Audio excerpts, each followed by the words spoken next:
The Premier League table, if it was based on every team's best player. Ignore how I sound. I think I just need to quit drinking. Anyway, in 20th place, I have Hull City. Because I've given their best player to McBurney. I could have given it to Charlie Hughes, but I've given it to McBurney. That's not to say McBurney isn't a good player. I'd rather have that animal on my team than against me, but he is last. In 19th, I have Ipswich, and I have their best player as Philogene.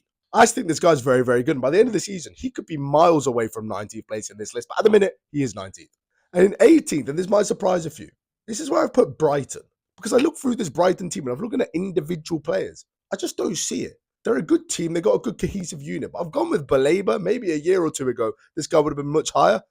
But that's where I've put him. Similar to 17th Leeds. I think Leeds are a very good team. Very solid unit. And there's actually a few players you could pick for this. But I've gone with Anton Stach, just over Ampadu. He's a great player, but he doesn't scream one of the best players in the league to me. I really do like Leeds, but they're not a very individual team. They're more of a teamwork-based team, which is fair enough. And then in 16th place is where I've put Everton, and I've put Iliman Ndiaye as their best player. Very solid winger, very good to watch, just needs to improve his output a little bit more to be a little bit higher on this list. And then 15th is where I've got Fulham, and I've already put their new signing, Garcia, as their best player. Look, they spent the big bucks on him. He might be really good, but at the minute, I can't put him any higher. The guy has 12 professional goals in his entire career.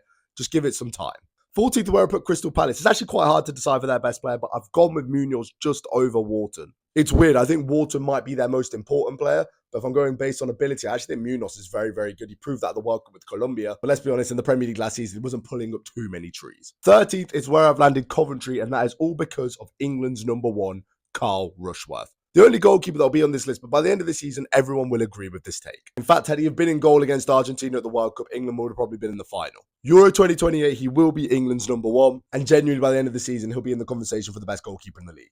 12 places where I'm putting Bournemouth, and I know he's injured at the minute, but Krupi deserves a place on this list. And genuinely, I think it's fair to say he's already Bournemouth's best player, which is testament to him considering his age. 11th is where I'm putting Spurs. Now, I put one of their new signings. I was dicing between Tonali and Fernandes, but I've gone with Tonali. But either way, Spurs is another team where you look at it,